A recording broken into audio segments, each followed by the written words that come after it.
An elderly grandfather tells his sick grandson a tale as old as time, a song as old as rhyme. No, it's not that one. We're going to talk about Buttercup and Wesley and Inigo Montoya and his really severe daddy issues. We're here to remake Princess Bride, right?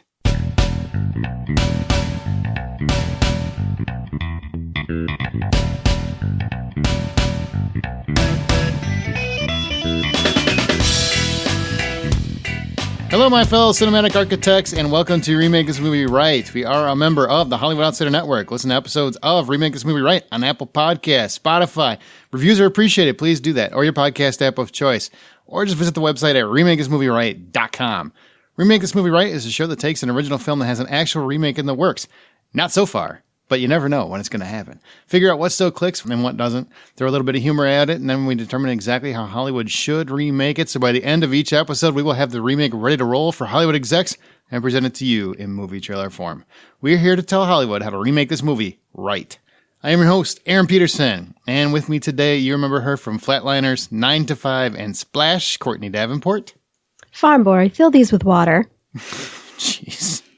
And from the new podcast, Smirk, as well as episodes of The Birds, Wild Wild West, and The Room, Amanda Sink. Hello, hello. It's been so long since I've said that. I'm excited. It's season 4. Welcome to season 4, ladies, of Remake This Movie Right. This episode, we're going to remake The Princess Bride. Ah, the horror. You know somebody's out there going, inconceivable. Yeah, I'm sure they are. And they'd be the only ones that ever thought of it. It's new. It's new. Well, if you've never seen The Princess Bride, here's what it's about. A grandfather tells the story. Columbo tells the story of The Princess Bride to his sick grandson. The story revolves around a beautiful commoner known as Buttercup. She's played by Robin Wright. She falls in love with the charming farm boy Wesley, played by Cary Elwes. And after Wesley is thought dead, Buttercup no longer cares about much and agrees to marry Prince Humperdinck of Florian. She does not love him because she's given up on true love. And then the princess is kidnapped by 3 dim bulbs, and we come to find out that this was actually orchestrated by Prince Humperdinck to start a war. But Wesley saves her. Dread Pirate Robert saves her, and then is captured himself and must fight with Buttercup's former captors, Fezzik and Inigo Montoya, to save her. That's The Princess Bride. So my first question, you know what, I'll get to me in a second. Courtney, what are your first thoughts of seeing The Princess Bride? What does this movie mean to you? Is it the classic so many claim it to be? I do believe it is the classic so many claim it to be because it walks that line between cheese and adoration because it is really, really cheesy and some of the plot elements are insane. But as far as personal memories of this movie, I don't actually remember seeing it in the theater. I don't have a very crystal clear memory of whether I did or not. But I do remember catching it over and over again on tape or HBO or wherever it was playing.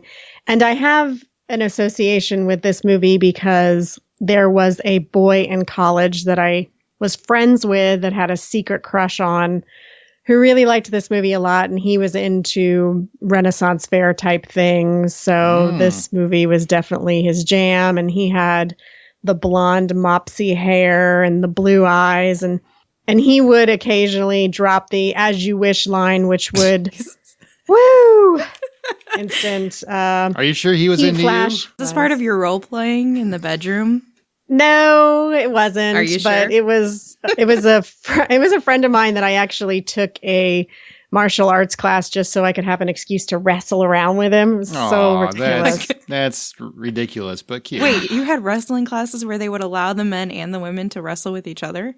It was a college judo class, yes. It's a Kama Sutra class. All right. And it wasn't right. And it wasn't a total waste because I learned how to choke someone with their own arm. So there you go. Oh, useful in today's age. Knowledge. I know. But anyway, that's my personal association with this movie. Even to this day, I remember him fondly when I see the movie and his mopsy blonde hair. Well, if I practiced Kama Sutra, I would too. So are you a big fan of the movie? Are you still a big fan of it?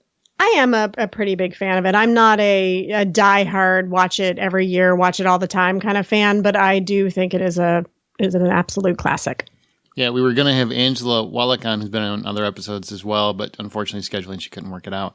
But she's a diehard fan of it. Like I was ready to argue with her, and unfortunately, it's not going to happen. But you should have a judo match, maybe, at another time. we will. Just Skype each other one. just to argue about it. Yeah, just pop on. Let's fight. What about you, Amanda? What are your memories of Princess Bride? Well, I've probably only seen it maybe half a dozen times or so, but every time I watch it, I kind of laugh at how cheesy it is. And then I just kind of, as the movie progresses, I start to admire it more and more every time. The lines are really the best part. There's some characters that are just hard to get past, and that's where the cheese comes in. But for the most part, especially Inigo Montoya, like his lines are amazing. Even Wesley's lines, like everybody's just really fun to take that archetype and use in conversation or something related to other films too. I feel like a lot of movies have drawn from this. And so I don't have any particular memories, nothing like Courtney has in terms of my wrestling matches with fellow mates that I'm interested in. But I just enjoyed watching it. I have friends who enjoy watching it, who I quote it with. It's just one of those movies that is really quotable. It's like The Big Lebowski, but for like chicks. For Big Lebowski for chicks. Yeah. Well, that's a good way to look at it, I suppose. Yeah. But I know a lot of guys that love it too. So it's yeah. not, No, and same thing with Big Lebowski. There's a lot of ladies who love it too, but it's kind of centered more towards males, and this is kind of centered more towards females. It's just not, it's not centered toward me. I've long have stood fast on this one, and I get a lot of grief for it. And the reason we're doing this movie is a lot of listeners have requested it. In particular, Craig Schermerhorn, who's a longtime fan since the very first episode of Remake this movie, right, has been asking every single episode to do this movie. So we're going to finally do it. Craig, you got it, Craig. and we're finally going to tackle it. But I am literally the only person on the planet I know of who does not genuinely like The Princess Bride. Not even a little bit? Well, I mean, okay. So as we get more into it, I can explain where I would be minus a couple things. It's super cheesy. I'm okay with that. I think part of the problem is I, like Buttercup, no longer believe in true love. So it's ruined for me forever. But the first time I saw it, a lot of people have asked me when I say I'm not fond of the film. They jump right to, well, it's because it hasn't aged well and everything. I'm like, no. I saw it in the theater. I didn't like it then. It's not my kind of movie, but I love fairy tales. I think it's really the structure drives me bonkers. I don't like the bookends with the grandpa and the constant interruptions of the story for grandpa and grandson time. I know a lot of people love that. I do not like that at all, and it drives me crazy every time I watch this movie. See, every time I start getting into it, it's like, what happens next, Grandpa? Oh, yeah, that's cute and adorable, but you just interrupted my movie, all right? And it was flowing. Why do we need to do that? Would it feel better for you if maybe you didn't see them kind of have that break in, and maybe it was more just like a narration kind of? It would make me feel better if it wasn't there at all. But I think that's a really integral part of the story of the movie is how the framing is actually and hence set why up. I don't like the movie. I don't like the framing device because for me it's clunky and it interrupts the actual story I care about. I don't care about that. And other than the fact that I love Peter Falk and I think he's a great actor and Columbo is one of my favorite old time shows, that's the only reason I even let it slide at all. Man, the framing just reminds me of the book for Frankenstein.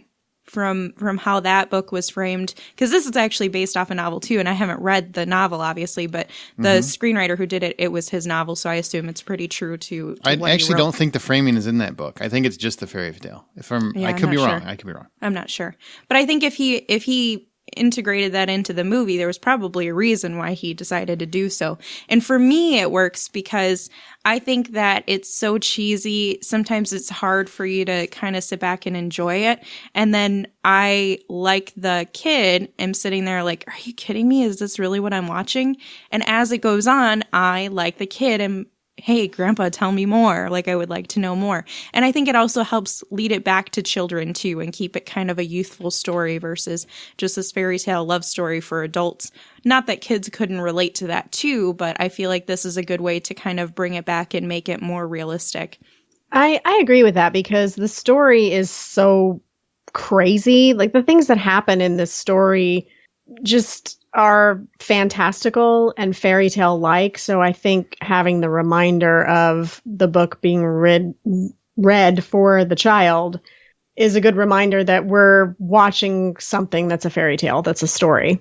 Yeah, but every fairy tale doesn't have this kind of framework, and it works just fine. Cinderella didn't need it. Snow White didn't need it. I think it's not dark enough for you, Aaron. We know you like the dark stuff. Obviously, I'd like to DC this up. That's what I want to do. I'm going to throw Zack Snyder behind this puppy. I'm so scared. I want to slow some things down. I want some people to die. That's what I want. Wait till you see what I have for my story idea. Actually, I was just kidding, but all right. Well, let's get there. Well, first we've got some other stuff, but please subscribe and review us on Apple Podcasts, Spotify, Stitcher, whatever podcast app you use. And if you have your own pitch or thoughts on this week's show, you can email them to us at remakeThisMovieRight@gmail.com. Here's a clip from The Princess Bride. I remember this farm boy of yours, I think. This would be what, 5 years ago? Does it bother you to hear? Nothing you can say will upset me. He died well. That should please you. No bribe attempts or blubbering. He simply said, please. Please, I need to live. It was the please that caught my memory. I asked him what was so important for him here. True love, he replied. And then he spoke of a girl of surpassing beauty and faithfulness. I can only assume he meant you. You should bless me for destroying him before he found out what you really are. And what am I? Faithfulness he talked of, madam. Your enduring faithfulness. Now tell me truly, when you found out he was gone, did you get engaged to your prince that same hour, or did you wait a whole week out of respect for the dead? You mocked me once, never do it again! I died that day! You can die too, for all I care! Oh! As you wish! Oh, my sweet Wesley, what have I done? Ow! Okay, as Amanda alluded to, here's some trivia about Princess Bride. As Amanda alluded to, William Goldman adapted his own novel into the screenplay. He also wrote Butch Cassidy and the Sundance Kid, Marathon Man, and All the President's Men. So I didn't know he did that. Mm-hmm. Those are heavy-hitting movies. Yeah, they are. The guy has done all right. You know what I'm saying? There's an interview with him that I was watching that one of our listeners sent me. I didn't have time to get through it all because it's almost like an hour and 40 minutes or something. But this man, I did not expect him to have the profane language that he did. Like he's like the MFN Princess Bride. Yeah. He's like the Sam Jackson version of Princess Bride. I was like, I'm very surprised at what he has to say. It was shocking to me. So I guess I'll post that in the Remake This Movie Right Facebook group. Want a Quentin Tarantino's version of the Princess Bride, and I want it now. That would fit with your aesthetic, Aaron. It really would. Then this movie, the framework would definitely work then, because it would be someone would get shot in the face. Here we go. So Buttercup shows up with a machine gun, basically. Absolutely. It's like The Bride. Yes. The Bride, Princess Bride. The Bride. Yeah. Wesley's actually murdered. All right. Well, there's some more trivia. In order to create the greatest sword fight in modern times, Carrie Elways and Mandy Patinkin trained for months with Peter Diamond and Bob Anderson, who between them had both been in the Olympics, worked on Bond, Lord of the Rings, Raiders of the Lost Ark, and the Star Wars movies. They coached Errol Flynn and Burt Lancaster, and every spare moment on set was spent practicing. Eventually, when they showed Rob Reiner the sword fight for the movie, he was underwhelmed and requested that it be at least 3 minutes long rather than the current 1 minute. They added steps to the set, watched more swashbuckling movies for inspiration, re-choreographed the scene, and ended up with a 3-minute and 10-second fight which took the better part of a week to film from all angles. And had gymnastics and all kinds of crazy stuff in it. Yeah. Fantastic. And they only use a stuntman for the flip. That's the only time a stuntman was used. Oh, really? Mm-hmm. Really? Mm-hmm. That's kind of surprising. That's amazing because there was a lot of circles around bars and trees and all the things you did with your high school sweetheart or college sweetheart. Let's not make this weird. Those are actually the name of judo moves. Stop it. Well, some other cool facts. Most of the movie was filmed on location in in England. The castle used for the film was Haddon Hall, a fortified country house. Not a castle as such, that dates back to 1087. The tapestries in Haddon Hall interiors are original, dating to the late medieval and Renaissance period. So that's all legit. The giant rodents, which reminded me of Deadly Eyes, if anybody's ever seen that, that's a classic, were created with diminutive actors inside rat suits. That's just weird That to was me. pretty poor. Yeah. Poorly done. I'll give you that. Yeah. But if you ever saw Deadly Eyes, it looked very similar. They actually took Doberman, like little Dachshunds or whatever. Those little Doberman dogs, Dachshunds, like Dachshund? Yeah, Dachshunds, whatever. They put them in the suits, and they basically had dogs pretending to be rats. Now that worked. That worked so much better. Could you imagine? That would work so much better. Christopher Guest's character has 6 fingers on one hand. This means that his fingers go up to 11 in much the same manner that his character's amplifier did in this Spinal Tap. Just a nice little, get it? Connected? Do you have a note about Christopher Guest also getting accidentally stabbed on the set by Mandy Patinkin? No. Did he get stabbed? He sure did. He got pricked. Fun. He had it coming. Mm-hmm. I mean, he killed his dad. He should have been a perfectly prepared nice guy to in die. real life. I'm sure he's delightful. Although I've heard Mandy Patinkin is kind of difficult to work with sometimes, but he's an So if artist. you kill his father. Yeah, don't kill his You father. should have just been prepared to die. Oh, you're just gonna keep trying? That's the second time you Yeah. tried to nail that one in, huh? I'm trying here. Courtney, you're supposed to back me up and laugh at my jokes. They got to be funny for people to laugh. All right, so Carrie Elways, who played Wesley and Robin Wright, Princess Buttercup, were so reluctant to end their times with the film that during their final shared scene, the horseback kiss, one or the other of them would keep requesting another take of all sorts for made-up reasons. Don't blame him. And her. It was her, too. And her. That's what I meant, actually. This is one that I just learned this, and I think it's really cool in a disturbing way. Kind of goes to where my mind usually goes. One of the largest drug traffickers in history was Russ Albright. Anybody know who he is? Nope. He facilitated the movement of narcotics through his black market dark website, Silk Road, which was one of the biggest initial users of Bitcoin. It really, really capitalized in the Bitcoin movement.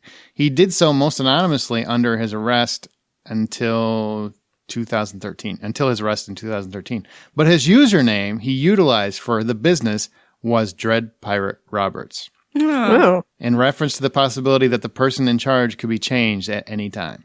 That's cool. That's interesting. I like that. It's really fascinating. Drugs. And then these last two are kind of, I don't know, kind of sweet, I guess.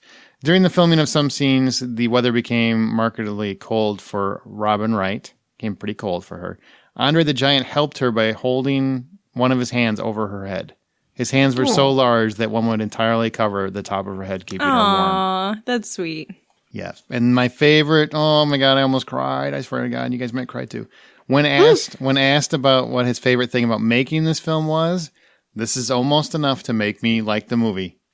Andre the Giant replied, without skipping a beat, "Nobody looks at me. He felt treated as an equal without people staring at him because of his height." Oh, that is Oh, that is a big awe moment. Yeah.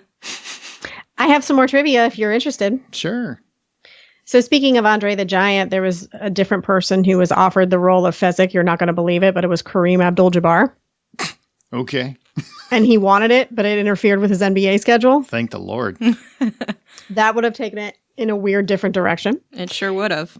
Speaking of casting, Meg Ryan, Uma Thurman, and Courtney Cox all auditioned for Buttercup. Negative. Wait. Uma know, Thurman none and of those. Tarantino could have made this movie, and I think it would have been great. So. That would have been a We might very get to that in different the movie. remake. William Goldman actually wanted Carrie Fisher when he wrote the part. I could see that. She's always a princess. Huh? I could see it. Yeah, she's the quintessential 80s, princess. So I could see how that would happen. There was an episode of Criminal Minds where younger Mandy Patinkin is played by Ben Savage, which is Fred Savage's younger brother. Yeah, that's funny. That's funny. Interesting circle of life. And this actually works as a Remake This Movie Right podcast episode because Rob Reiner has actually tried to make this into a musical for years. And I am all about it. I think this would be an amazing musical. I would watch that. Probably more so than I would watch the movie again. Oh, dear God. I think if you can make Legally Blonde into a musical and things like that, I think this on Broadway would be amazing. That's a good movie. I love Legally Blonde. Who are you? Get off. That's a good movie. No, I love the movie too. But when I first heard about it being a musical, That's fair. my reaction was, wait, really? But no, I think this movie would make an incredible musical. I mean, the songs could be As You Wish or, the fight scenes. And it would just be, I think it would be really, really good. And I hope that they do it one day. My name is Toya. You killed my father. Prepare to die. All right, so what do you guys love about the original so much? Why do so many people love this movie? What am I missing? Tell me what you love. I think people love it because it's eminently quotable, like Amanda said. The quotes and the lines have made it into our lexicon. My name is Inigo Montoya. You killed my father. Prepare to die. The As You Wish. It's just one of those movies that's going to live on forever in the quotes. Yep, the quotes are really what does it the most. I also really like the framing of it, even though you hate it. But I think it's interesting, and I think I don't know if his intentions were to pull from Frankenstein, as I mentioned before, but I really do feel like there is some sort of a tribute to that because of how it's set up. It's just done in a completely different Shelley's genre. Frankenstein? Yeah. So I really like that, and I like that they tried to do something different with it, but the quotes are really where it's at for me. I mean, there's so much that could be altered and could be changed. The quotes are something you can never, ever get rid of. That is the movie, are those quotes. And I would say 90% of the cast is fantastic. Yeah. Like, it's expertly casted, and I will say I love Wesley and Buttercup. Every time they look at each other, I'm like, those mofos love each other in real life. If they didn't do it on that set, I would be stunned. No, actually, that's some other trivia I read. When you read the whole factoid about them wanting to have more takes on the kiss, that there was a lot of sexual tension between the two of them on the set the entire time. I bet there was. I'll bet there was too. Hey, hey. Don't you go, wow, wow.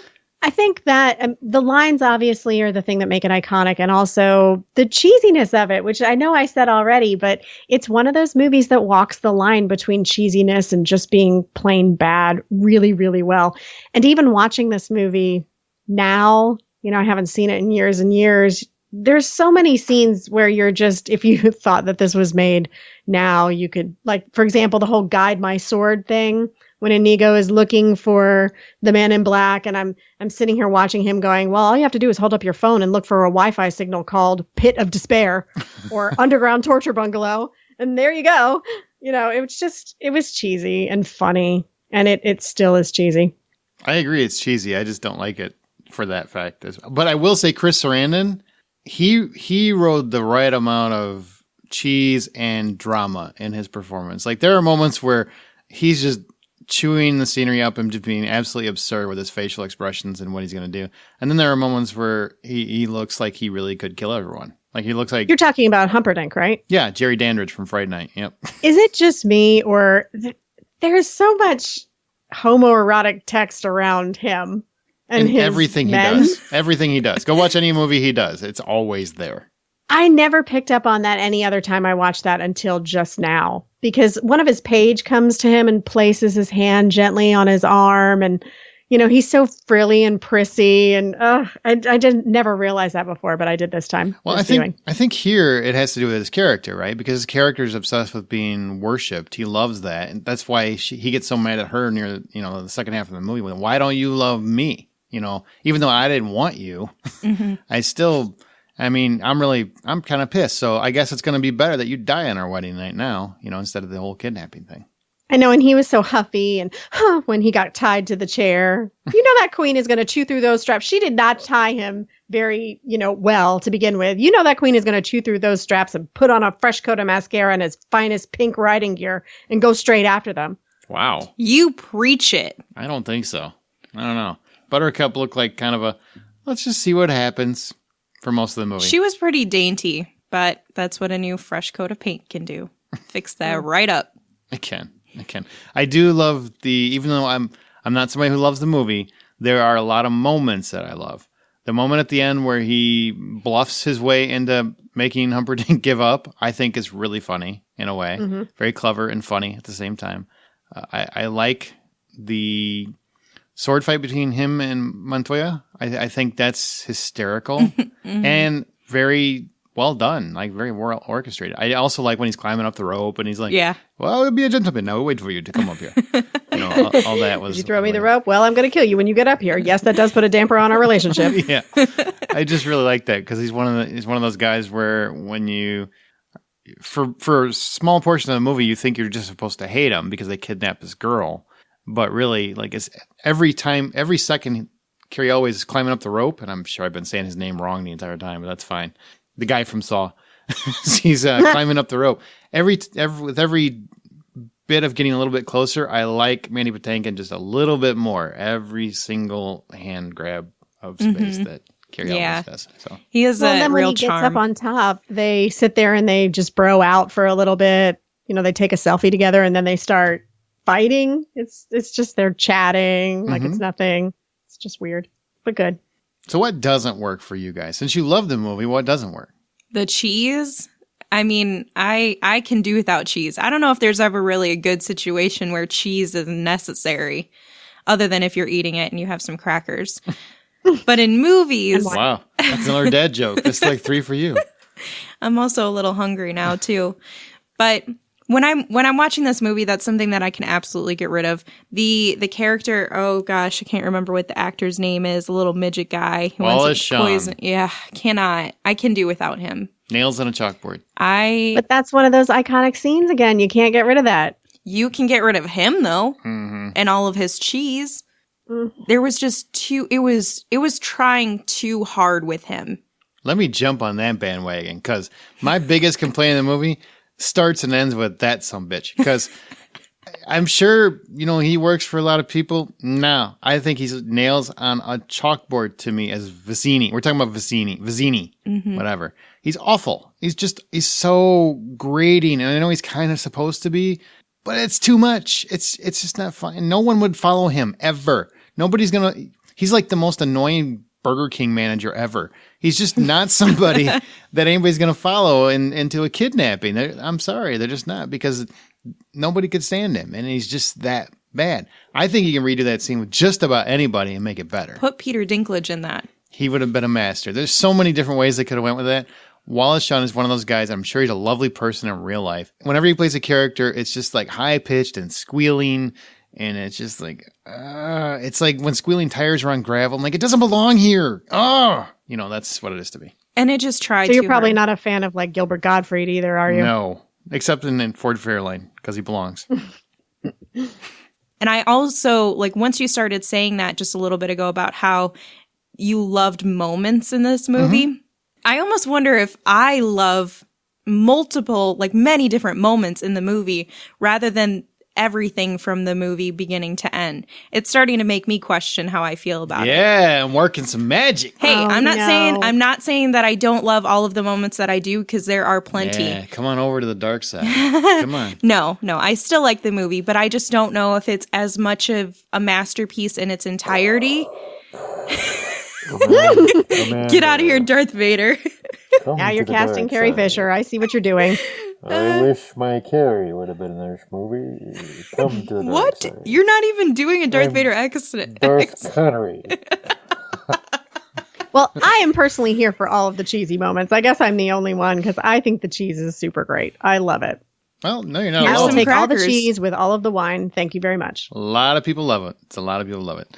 So I am totally saying I am in the minority. Absolutely understand that. And I'm going to stay there because I'm right. Should this movie even be remade, or should it be placed in don't touch status? I'm not right. It's just my opinion.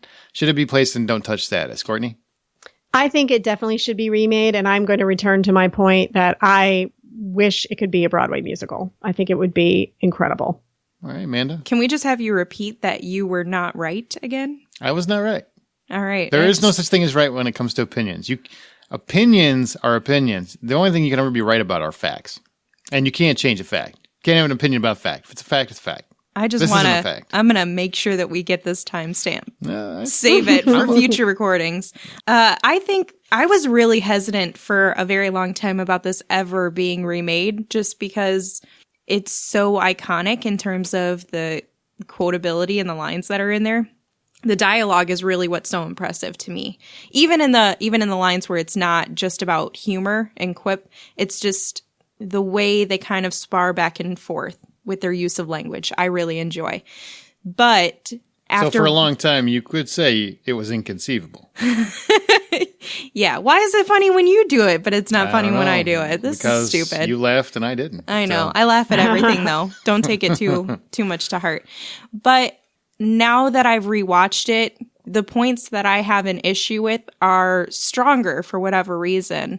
I don't know. Maybe I'm just more critical than I used to be. I used to kind of just have like an adoration towards it, and just kind of a movie that you watched when you were a child. You grow up and you're like, oh yes, I love this movie because I loved it when I was a kid. Nostalgic glasses. Yeah, I mean Batman and Robin. So then there's Wait, what? Oh, that's right. You like that awful movie. Yep. But then you start to get older, and as you rewatch it, and you've watched a lot of different types of movies that are actually dramatically bad, and some that are just masterpieces, you kind of start to critique movies in a different way. So this one I feel like can absolutely be remade. I just don't want the dialogue to shift too much. Yeah, remake the hell out of it. Just go for it. There's no don't touch here. Yeah. Is there anything you want to keep the same?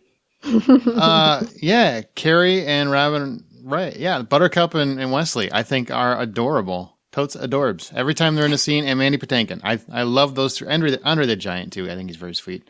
But every time I see them look at each other, I could have a whole movie of that. Yeah. I think it's adorable. That's what love is supposed to look like. Yes, and it doesn't. I know, from the beginning to the end. Like even when she looks at him, like that line I said at the beginning, farm boy, fill my water, farm boy, do this. How come when I ask my husband to get something off the tall shelf, I don't get that kind of look? I get, why don't you get a stool? Because you're a grown-ass woman, that's why. So modern day. Yeah. I mean, what do you expect? Damn. Every guy's going to be like, as you wish. No, that's not going to happen. That's not make your own wish come true. You would respond that way. I'm just saying. All right, well, before we get into the remake, let's have one more clip from The Princess Bride. What's so funny? I'll tell you in a minute.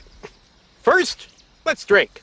Me from my glass, and you from yours.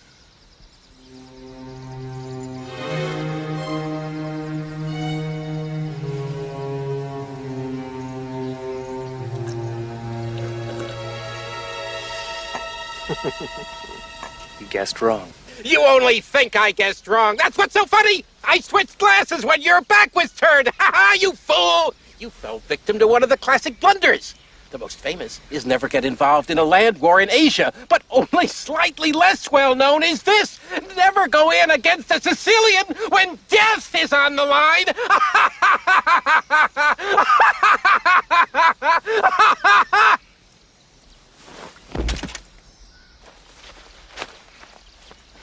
Who are you? I'm no one to be trifled with. That is all you ever need know. To think, all that time it was Shortcut that was poisoned. They were both poisoned. I spent the last few years building up an immunity to iocane powder. Okay, and here's what we know about the intended remake. There isn't one! Ha! But there have been rumors of one forever, and since those rumors are always met with inconceivable, we're going to do it our damn selves. So, this is where we remake this movie. Right. All selections are settled by a best of 3 vote, with each host receiving only one cut per episode to be used when they are extremely passionate about their idea, not to be meant as a joke. Everybody understand these rules? Yes, sir. Accept these terms and conditions. Okay, and what we typically do is we each run through our idea of how we would remake it, and then we kind of come to the best area of remaking. So who wants to go first? Amanda, it is. Okay, all right. So in my alteration, there's a lot that I want to keep the same. Most of my story, I still want to keep the framing because I do enjoy the framing, but I'm always willing to compromise. The biggest thing that I want to shift, because I still want there to be the romance between Wesley and Buttercup. I still want Inigo's father to have died and been murdered, but I want to make some alterations to how the movie develops. So as the movie progresses, Inigo's father was still murdered. Inigo Montoya. My name is Inigo Montoya. Which way is it, Courtney? Which way are we going? It's Inigo. My name is Inigo Montoya. You killed my father. Prepared to die. We're going to look this up. And I do a wonderful Latina accent. So anyway, his father was murdered and he's out for revenge. The reason that the person that he's looking for no longer has the 6 fingers, that's not what he's looking for. He's looking for a watch because his father had a watch and that watch was missing when his body was found. Did Christopher Walken tell a story about this watch? He can. Now I'm on board.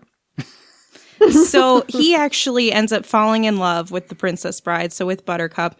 But after meeting Wesley, he starts to have some sort of a respect because she has someone that she has this deep, admirable love with.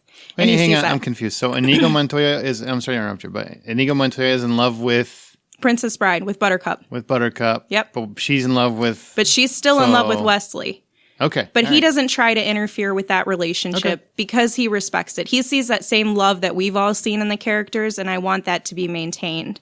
So he doesn't ever try to interfere with it, but she knows that he has a love for her. She feels like he's there always trying to protect her, and he's talked to her about his feelings.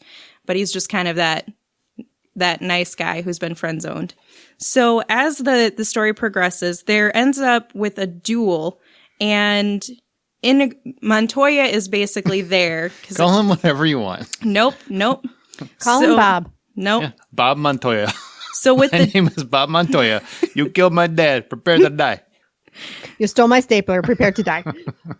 So there's a duel, and as Wesley is trying to protect Buttercup, she's actually defending herself as well because I want her to be a modern-day woman. She needs to be able to stand up for herself. But Wesley and Montoya feel like they need to protect her. So they're both over there trying to defend themselves, but also trying to keep an eye on her. And as Montoya looks over to Wesley, who is trying to use his sword to defend his princess bride, he sees his sleeve slip downwards, and he sees the watch that's on his wrist. Wesley was the one who killed his father, and he's wearing the watch. Oh, snap. So this whole time, he's been treating him as a friend because he respected him, and he saw that these two really love each other, and I love her, so I'm happy for her.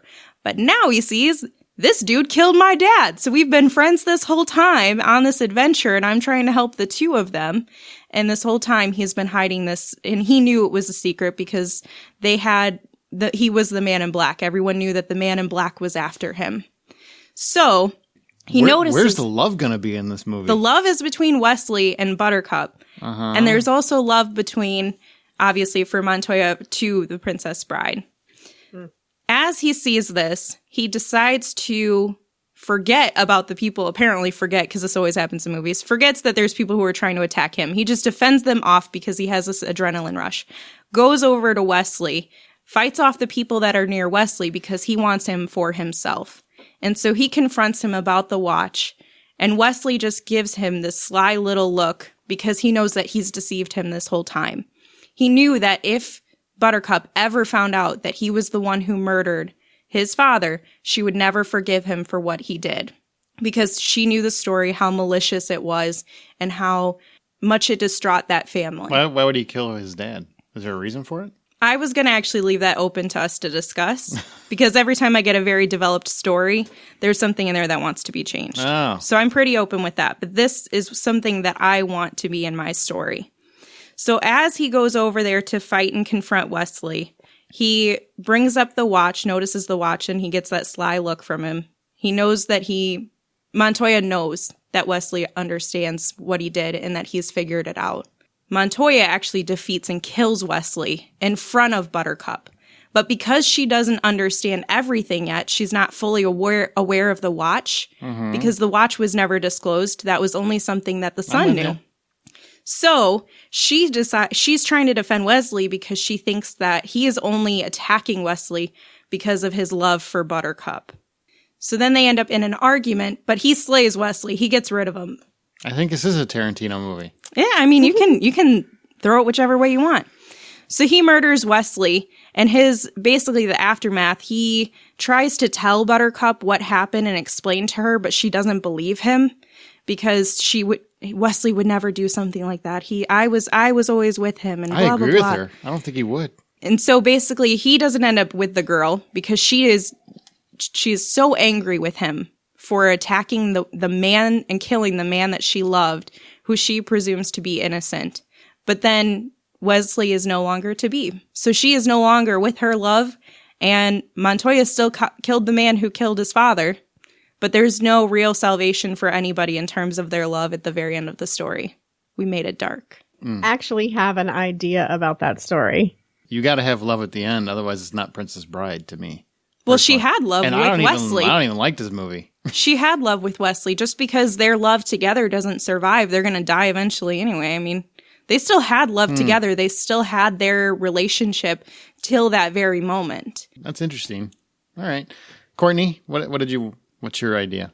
I want to hear yours first because my idea is sort of an overlay that could go over any one of your ideas, but I'd like to hear Aaron's, and then I want to return to Amanda's because I just got an idea of how to tweak Amanda's. Yeah, mine too. I think hers could actually really work. I would completely change the ending because I don't think that would work. That's a personal opinion. So believe it or not, I don't want to twist too much of the main story. What I find enjoyable about the plot is the structure.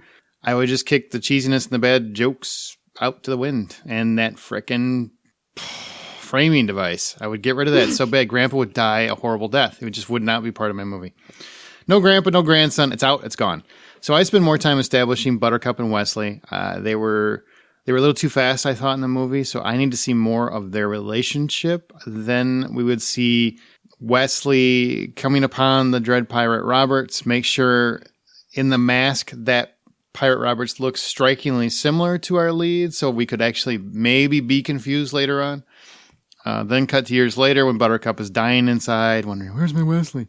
I need a better explanation as to why Wesley has not returned. The pirate organization would fold or something. I need some good reason why he didn't get the first chance he had, because I feel like he could have left a lot and he didn't. So to me, he's awful bitchy with her when he could have came back at any time in the movie. You know, I'm like, it's kind of on you, Joe. I mean, let's get your ass moving. Let's go. So I would alter that a little bit. I want Prince Humperdinck to still orchestrate her kidnapping, but also I want him to really grow taken with her. So when he finally catches up to her and sees she's in love with another, I want to feel his ire and his need to really torture Wesley. That's where the cheesiness really, I think, hurt that last act for me. Because you're supposed to be taking some of this stuff seriously and you can't because it's too jokey. For me, personally. So I would want to do that. It just never comes across as anything but campy to me. It would be a darker take on the same story without the bookends and the interruptions. That's how I would do it. But now I'm kind of really wanting to kind of go back to that idea. I like Amanda's idea. But go ahead, Courtney. Okay, so my idea to sort of change a little bit of Amanda's idea, which would solve the problem, Aaron, of your questioning the ending. So about the watch that Wesley has, what if Inigo's father actually wound up being the original Dread Pirate Roberts? And that the way that they pass the Dread Pirate Roberts thing is through the watch. And so you find out, maybe with Wesley's dying words or somehow other way, that he's not actually dead. He just retired, like all the Dread Pirate Roberts do. And then you can take Wesley to Miracle Max and Valerie and have him be revived. And then everybody's happy at the end. So he didn't actually kill Inigo's father. He just assumed the title. I think that would take the punch out of it for me. Like, if you're going to do it, do it. Yeah, I in my story, I absolutely want Wesley to have been the one who murdered his father. Well, I have an idea. Well, Courtney, did you have an idea, or yours was just an overlay kind of thing? Well, here's my idea about, here's my overlay. So I, like you, didn't really want to change hardly anything in the movie. I racked my brain and I just couldn't come up with anything better than I think what they've already done. For me, I wanted to kind of get a shot at the end of the movie where you just sort of see, it's still the bookends with the story being read to the child. But at the end, you just see maybe the 4 white horses are riding away into the sunset, but then it cuts to 4 playground horses, like the ones that you see on springs in playgrounds that sort of bob back and forth. And you see sort of a jungle gym and maybe a sandbox with some snakes near it, or a little picnic table with some cups that's supposed to have the poison. And you realize the entire movie was actually just kids playing in the playground. That's kind of cute. Because the whole story, like I keep saying, is so fantastical about where they go and bringing him back from the dead and torturing him and all the characters. It's kind of like kids on an afternoon in the playground making up a story as they go along. And now I'm going to cross the sea, and now I'm going to put you on this torture rack. And so you just sort of look at the jungle gym and everything in the playground and realize that this was their story that they just created in an afternoon that they were just playing. So you're thinking that basically you want to keep the majority of the story the same. You just want to alter the framing device used. Instead of having it be the grandpa telling a story, you want it to be kids making this story up as they're on the playground playing. Yeah, it could totally, and you could have that reveal only at the end, or maybe you could get snippets of it. There's a hill where you see that maybe they tumbled down. I even have a note where there's a wagon with a bed sheet near it where, Fezzik was when he had the sheet over him and he was scaring the guys at the gate. So I thought that would be an interesting overlay to the original story. To put it all together, I like Amanda's idea. I like your idea. So I think they both can work. But the ending is not Princess Bride the way it is to me. So what I would say is, because I do like that the reveal, at the end where, okay, so she loved this guy who wasn't the guy that she thought he was the whole time. In order for that to work for me, what I would say is that you can have the same kind of structure, and the whole time she's loving Wesley, and he doesn't want to take that away from her after he kills him. So he does walk away because he honored his father, and he refuses to ruin her life more and just lets her hate him. So he walks away.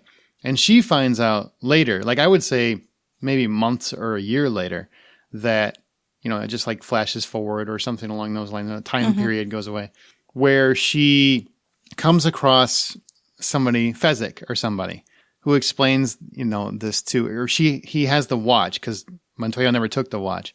So she has this watch and she's still wearing it. And he's like, why are you wearing Montoya's dad's watch? And then, the person that took that watch is the person that killed him. And then it all finally starts to click in her head. And then she slowly starts to realize, like in flashbacks or whatever, that all this time he was really the one that was protecting her. And then she realizes that really he's the man that she always thought Wesley was. And her love kind of goes there. And she goes to Montoya, and then he professes his love for her, and he didn't want to ruin her life. And then they can fall in love in that respect. I'm fine with that. As long as because I originally and then they ride away on horses, and then it fades to a playground. I originally had Montoya, the one who actually died, and then I was like, nah, I want him to always be able to honor his father above everything else. I want him to be able to honor his dad. So I like the idea that you have of the two of them basically ending up together, so that way there is still a love story. But then there is that alteration too, where you got to have Fezzik and Vasari come in to try to. They help him get to Wesley or something because they got to be part of it in some respect, I would think. They have to go through the swamp to get to Wesley so he can kill him. So if everybody... That way we've got nods to the original, but it's not, you're not pissing off every fan from the original. Right. What makes it special for her to not know about the watch if everybody else does? Because originally with my idea, it was that he was the only one who knew, obviously him and the person who took the watch. Well, because he doesn't... So he tells afterwards? He tells others... about no, the watch? they would know. No, he brings the watch to Mandy Patinkin, who takes it to the criminal unit at whatever show he's on now, right. and they inspect the watch and they figure it all out. No, his friends are aware. They don't realize that Wesley is the guy. He never says he's the guy. They know the story about the watch. They don't know that he has the watch. Okay, that's how you would do it. Get around it. They just think that he has a reason to kill Wesley for whatever that reason is. And they trust him because they're friends. Friends trust friends. I'm down with it. I like those alterations. Yeah, I can live with it too. Can we still do the playground thing? Yep, yeah. He wrapped it up with the playground. That's what I said. Montoya and Buttercup get together, and she's all like, man, Wesley's kind of a bitch.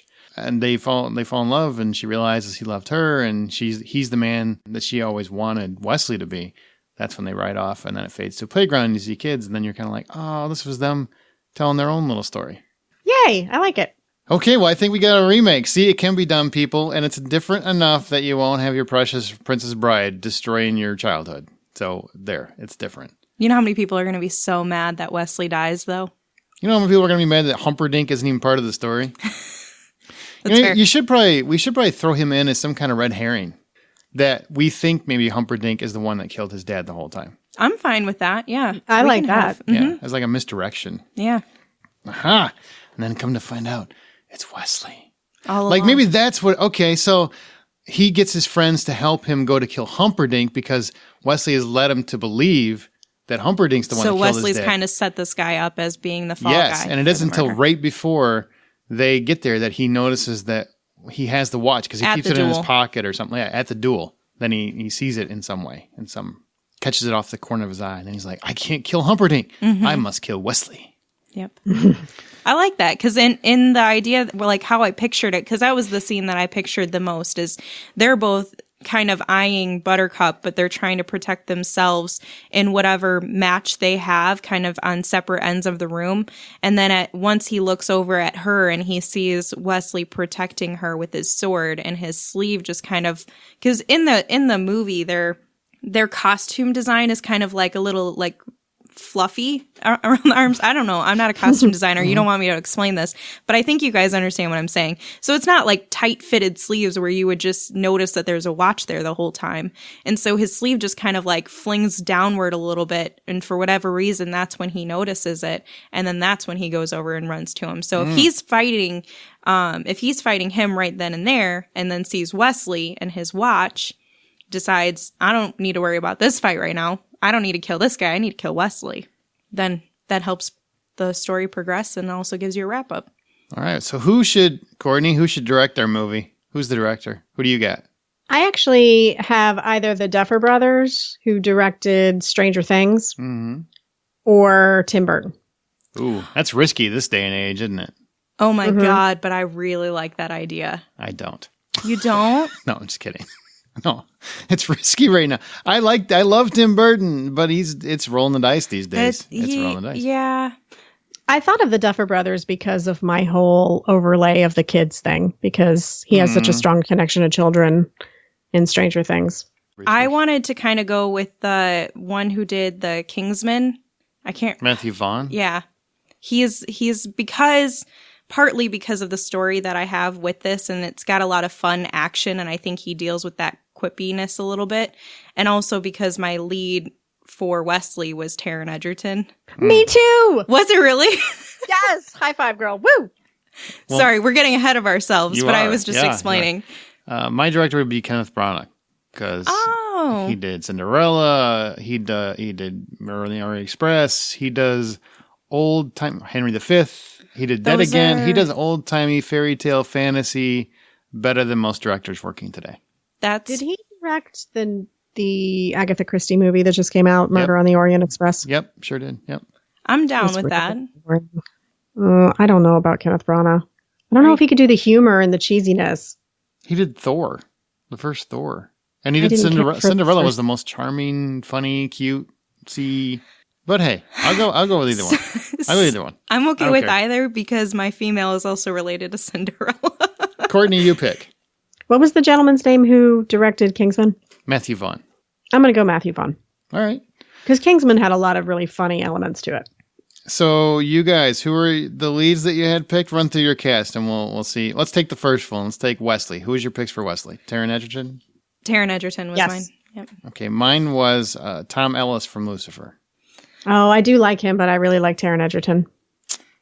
This is where I cut. It's going to be Tom Ellis. No way. There's no freaking way. No.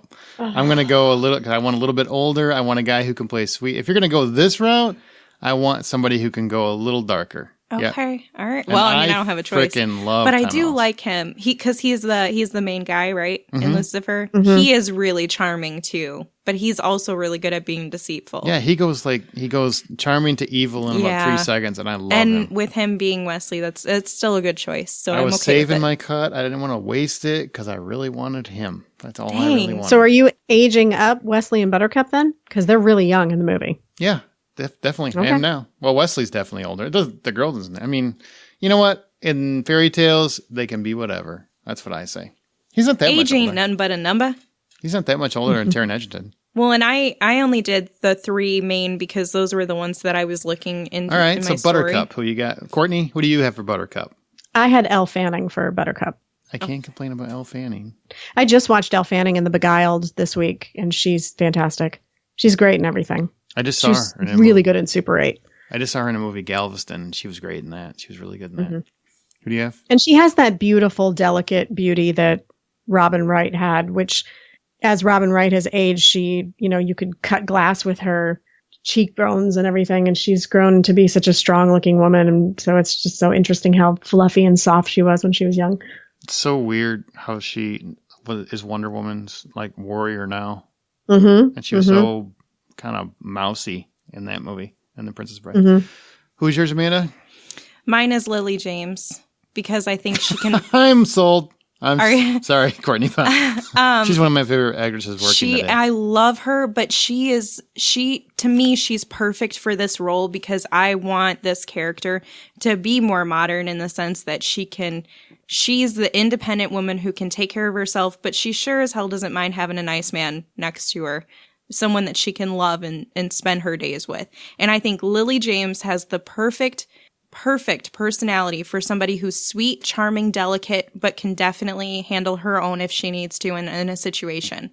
Yep. And she was board, Cinderella. 2 out of 3. So I'm on board, unless she wants to use her cut here. So that's... No, I don't want to use my cut, but I think now this needs to become a musical. I would definitely watch it. Inigo Montoya, whichever way you feel comfortable saying it. I have a pick of Pedro Pascal, Oberyn from Game of Thrones. He was the dashing, charming man that came in to avenge his... He was avenging his sister's death and was taken... I don't want to say what happened, but he ends up in a fight with a mountain. He's the Latina or whatever. He comes from the very sexual, He's just a very charming guy, and he's a little bit older as well, but I think that character can be, absolutely. So... What's his name? Pedro Pascal. Because I know the character, I just can't picture his face. Oberyn. He's like one of the best characters in the entire series. Oh, yeah, I can picture his face now. Courtney, who do you have before Amanda tries to trump the court? What's weird is I'm looking through my notes, and I actually don't think I picked anybody for him, but I really like your Pedro Pascal pick. Looks like you're going to have to cut if you really feel like it's necessary. I will, if I have to. I want to use Martin Henderson. I'm going to give you who he is first. I know who he is. You're definitely going to have to cut. He was in Grey's Anatomy. Most recently, he was in Strangers 2. But he's been in a lot of other like miscellaneous things. Those are kind of just like the top-notch things that he's done. But he's a complete charmer. He's also the type of guy who looks like he is a good guy and would do the right thing at all times. And I think he has enough of that, I don't want to say Latina vibe, but basically, like he has enough of that flair that white. You said he does not have. He does not. Yes, he does. Yes, he does. I will cut. I'm cutting. You're going to have to cut. I'm cutting. All right. Cut. Doesn't matter snip. There you go. It's done. Courtney, you still got one left, so moving on. You can... I want this to be a musical, and that's going to be my cut. No, you can't do it for the whole movie. You got to do it for one particular thing. Okay, so last Prince Humperdinck, since we did include him, anybody have an idea? I had one, but... Who do you have for I do have an idea, and it's a nod to the original. I wanted it to be Fred Savage. I actually thought about having him play the grandpa if we still did the framing. He would be a really young grandpa, but... I had Chris Evans, but I could see Fred Savage as a nod. Chris Evans? No, I go with Savage, because that's a nice nod to the original. Mm-hmm. I can go with that. And he can actually play Slimy. He can do both. He's grown up now. All right. What about Fezzik? I don't have anybody for Fezzik because it wasn't really anybody. The Mountain. There you go. I have Dave Bautista for Fezzik. Done. I'm sold. Yeah, you didn't need to say much to him. I'm sold. Mm-hmm. Dave Bautista. And if you have, what's his name? Vazario? Vizzini. I have someone for him too. As long as it's not Wallace Shawn, I'm on board. It's not. It's Martin Freeman. Wait, isn't that the guy she just said? No, she said Martin Henderson. Martin Freeman, yeah, from The Hobbit. Yeah. Yeah. That's great. See, that's so much better than Wallace Shawn. There were so many options that were available. There were other homeless than him. people that could have probably pulled it off a little bit better. My dog would have been better. Are there any nostalgic moments that have to be in this movie, Courtney? I really wanted to bring back Billy Crystal and Carol Kane as Miracle Max and Valerie. Okay. Yeah, they could be in there. I thought that would be really cute. It would be a really fun reveal to, have them knock on the door and have them open the door again. Okay, I like that. That would be fun. That would be fun because they could just throw the makeup on and they probably look exactly the same. Mm-hmm. What about you, Amanda? The dialogue. I need the lines in there. The same lines, like inconceivable, as you wish. Yep. You kill my father, prepare to die. Obviously, that's got to be in there. Right. Yeah. Is it called a satchel, or a signal? What do they call that? Where you have like an insignia on a cloth. That's your house picture. Oh, insignia. I know what you're talking about. Sigil. Thank you. I want a sigil in the There's shape. so many people screaming at their iPods right now. There are. I want a sigil of Andre the Giant. I want the sigil to be outlook or like a shape of Andre the Giant. Oh, I love that. That's sweet. I love that so much. Because his quotes made me cry. I was just like, man, and I read up on him, and he seems like the sweetest guy. Maybe you can have him like put his hand up or something as a nod to him. No, I got sigil. I'm good. That's all I need. All right, well, before we get to our movie trailer, we got one more clip from the original, The Princess Bride. Good heavens. Are you still trying to win? You've got an overdeveloped sense of vengeance. It's going to get you into trouble someday.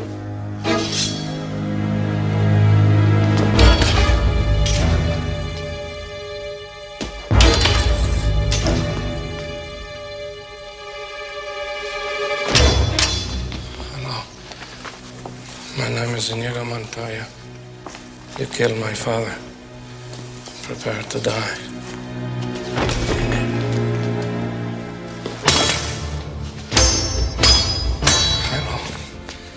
My name is Inigo Montoya. You killed my father. Prepare to die. Hello! My name is Inigo Montoya. You killed my father. Prepare to die. Stop saying that! Oh. Hello! My name is Inigo Montoya. You killed my father. Prepare to die! Now! Offer me money. Yes. Power to promise me that. All that I have and more. Please. Offer me everything I ask for. Anything you want. I want my father back, you son of a bitch. Now it's time for our parody movie trailer brought to you courtesy of MediaVoiceovers.com, Mr. Wayne Henderson. Wayne, tell us about what all of that we just rambled about was. Take it away, Wayne.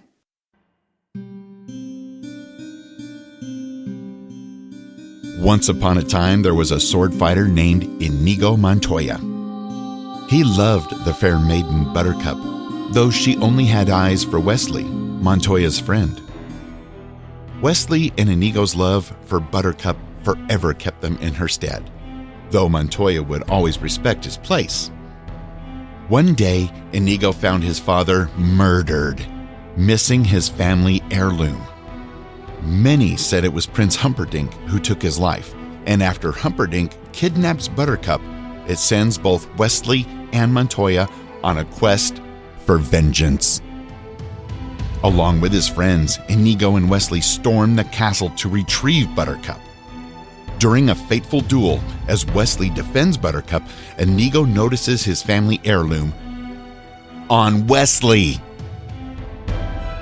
Will Montoya find his revenge? Will Buttercup find true love? Will they all live happily ever after?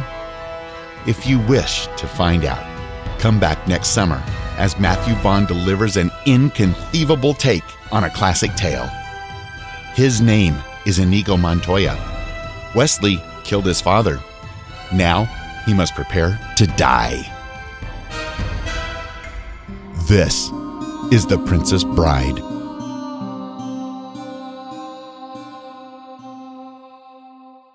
All right. Thank you so much. That's MediaVoiceovers.com. That's Wayne Henderson. He does a great job as always. Thanks, Wayne. Thank you. That was amazing. It was inconceivable is what it was. Why do you think yours are funny but mine aren't? Get out of here. I'm just laughing at it.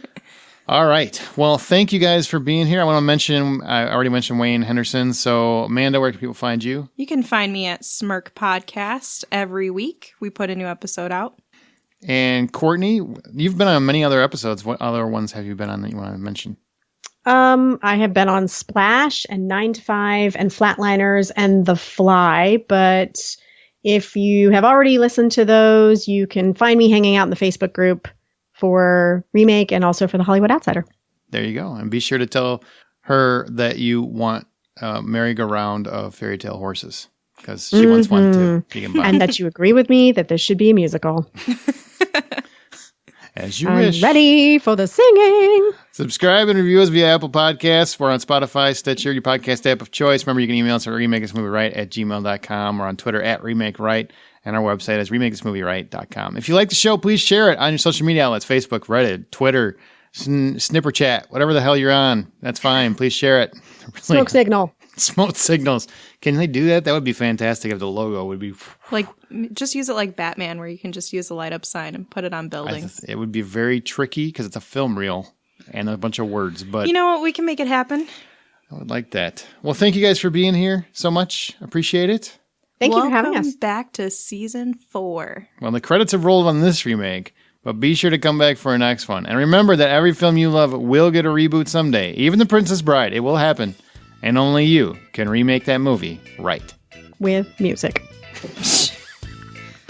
Did you have your audition on this podcast? I feel like that was an audition. Who, me? Yeah, you. For the musical? She's like, singing!